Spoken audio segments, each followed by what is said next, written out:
স্বাধীনতা মানে নয় ধর্মীয় ও সামাজিক মূল্যবোধ ভেঙে যৌনতাকে স্বাধীনভাবে প্রচার করা। শুধু ইসলাম ধর্ম নয়, হিন্দু, খ্রিস্টান সকল ধর্মে পতিতাবৃত্তি এবং বিবাহ বন্ধনের বাহিরে যৌন সম্পর্ককে পাপ হিসেবে গণ্য করা হয়। আমরা চাই একটি যুক্তিপূর্ণ সমাধান যেখানে নারী উন্নয়ন হবে কিন্তু ধর্মীয় ও সাংস্কৃতিক বিশ্বাসকে পদাতিকৃত না করে। তাই নারী সংস্কার কমিশনের সম্ভাব্য সংস্কারের দাবি জানাই।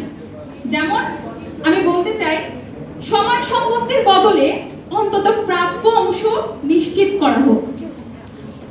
অন্তত পক্ষে তারা প্রাপ্য যতটুকু তারা পাবে ততটুকু নিশ্চিত করা হোক। অনেক নারী এখনো বঞ্চিত হয় এটা থেকে। পতিতালয়ের স্বীকৃতির বদলে পুনর্বাসন ও বিকল্প জীবিকার ব্যবস্থা করা হোক। যৌন স্বাধীনতার নামে অবাধ সংস্কৃতি না এনে নৈতিক ও স্বাস্থ্যগত দিকটি তুলে ধরা হোক।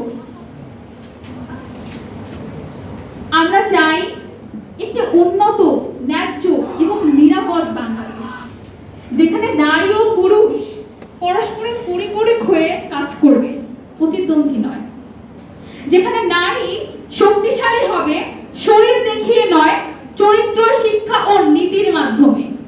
নারী সংস্কার কমিশন বাতিল করা মানে হচ্ছে নারীদের ভবিষ্যতের সম্ভাবনাকে অন্ধকার করে দেওয়া।